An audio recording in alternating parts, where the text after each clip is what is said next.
दोस्तों, आज हम आपको जिस देश की सैर पर लेकर जा रहे हैं वहाँ पर आपको दिखेगा एक दुनिया का सबसे बड़ा मरुस्थल। जी हाँ दोस्तों, ये एक ऐसी जगह है जहाँ पर लोग जमीन के ऊपर नहीं बल्कि जमीन के अंदर गड्ढा खोदकर बने हुए मकानों में रहते थे। दोस्तों, इस्लामिक देश होने के बावजूद भी यहाँ की मुस्लिम लड़कियों को अन्य धर्मों में शादी करने की छूट है।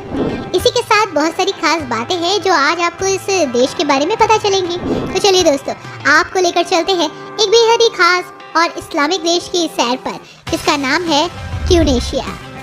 दोस्तों, ट्यूनेशिया को ऑफिशियली तौर पर ट्यूनेशिया गणराज्य कहा जाता है। ये अफ्रीका महाद्वीप के उत्तर में स्थित एक अरब राष्ट्र है। इस देश की सीमाएं उत्तर में भूमध्य सागर, पूर्व में लीबिया और पश्चिम में अल्जीरिया से मिलती हैं। वहीं ट्यूनेशिया देश का क्षेत्रफल लगभग 1,55,360 वर्ग किलोमीटर है। ट्यूनेशिया की ऑफिशियल भाषा अरबी है। दोस्तों, ये एक इस्लामिक देश है और यहाँ अन्य भाषाएं भी बोली जाती हैं। ट्यूनेशिया गणराज्य की राष्ट्रीय मुद्रा ट्यूनेशियाई दिनार है। आपको बता दें कि ट्यूनेशिया की राजधानी का नाम ट्यूनिस है। ट्यूनेशिया का ये सबसे बड़ा शहर होने के साथ साथ देश का आर्थिक, राजनैतिक और सांस्कृतिक केंद्र भी है। अरब देशों की लिस्ट में ट्यूनेशिया एकमात्र ऐसा देश है जहां मुस्लिम लड़कियों को अन्य धर्मों में शादी करने की छूट मिली। 2017 से पहले ट्यूनेशिया भी अन्य देशों की तरह था, जहां दूसरे धर्मों में शादी करने की छूट नहीं थी। ट्यूनेशिया के तत्कालीन राष्ट्रपति के द्वारा 2017 में देश में नया कानून लाया गया।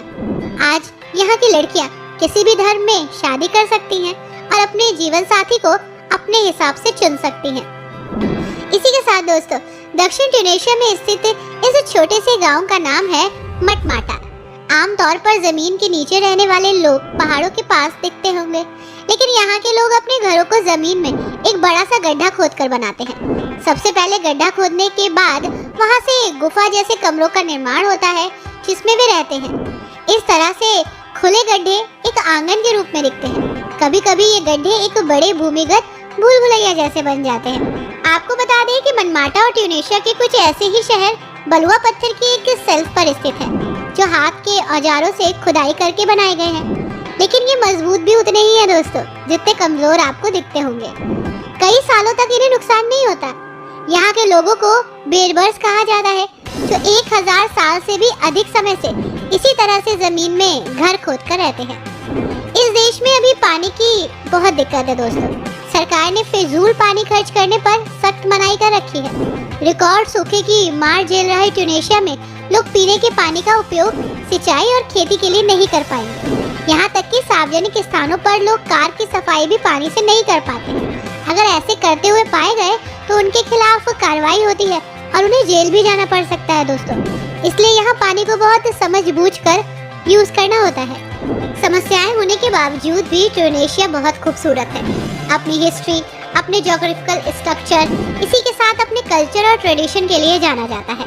गर्म सूरज, रेगिस्तानी गर्मी और ठंडे मरुस्थल, खजूर के पेड़ और मसाले की सुगंध आपको यहाँ पर आने के लिए मजबूर करती है।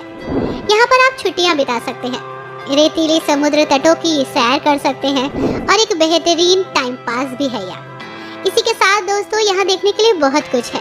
पवित्र मंदिर, शानदार कार्थेज, कोलोसियम, उमस भरा सहारा और ट्यूनेशिया के बहुत ही यादगार पर्यटन स्थल जहाँ पर आप एक्सप्लोर कर सकते हैं।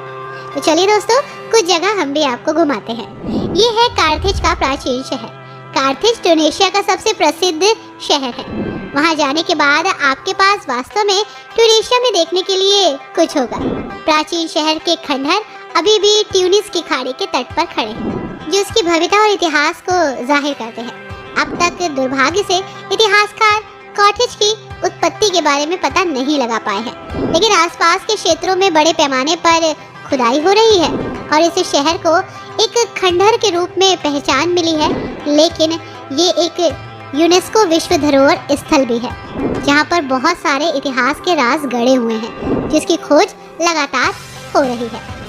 दोस्तों, ये है एम्फीथिएटर, अविश्वसनीय, जी हाँ, संरक्षित रोम अवशेष, ट्यूनेशिया का सबसे बड़ा दर्शनीय स्थल। दोस्तों, दीवारों का विशाल हिस्सा उत्तरी अफ्रीका में रोम की एक समय की शक्तिशाली पकड़ को बता रहा है। वो बता रहा है कि ये देश कितना पावरफुल था। इन अखाड़ों के नीचे गलियारों में आप चल सकते हैं। एम्फीथिएटर की तुलना अक्सर रोमन कोलोसियम से की जाती है। हमने आपको कोलोसियम के बारे में बताया था, याद कीजिएगा।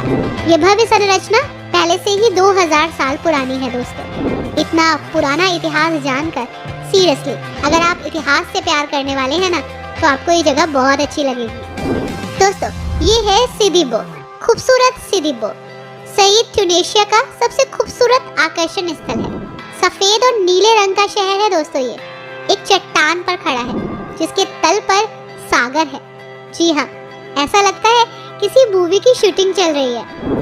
ये इमारतें सफेद रंग की हैं और इसकी खिड़कियाँ, बोर्ड, ग्रिल्स, ये सारी चीजें नीले रंग की रंगी हुई हैं।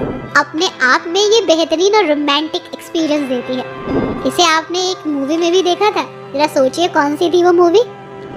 दोस्तों बार्डो राष्ट्रीय संग्रहालय, अगर आप इस देश के इतिहास के बारे में जानना चाहते हैं तो आपको म्यूजियम जाना होगा। बार्डो संग्रहालय पुरातत्व का एक प्रमुख संग्रहालय है। यहाँ पूरे देश में खुदाई हुई है जिसकी अद्वितीय और मूल्यवान वस्तुएं यहीं पर रखी गई हैं। रोमन मोजाइक और अन्य कलाकृतियों के बारे में भी आपको यहाँ जानकारी मिल जाएगी। 3000 वर्षों से भी अधिक पुरानी सभ्यताओं का इतिहास आपको यहाँ नजर आ जाएगा। आई होप दोस्तों इस देश के इतिहास और संस्कृति के बारे में जानकर आपको अच्छा लगा होगा। वीडियो अच्छी लगी हो तो प्लीज वीडियो को लाइक एंड शेयर करना मत भूलिएगा। चैनल को भी सब्सक्राइब कीजिएगा।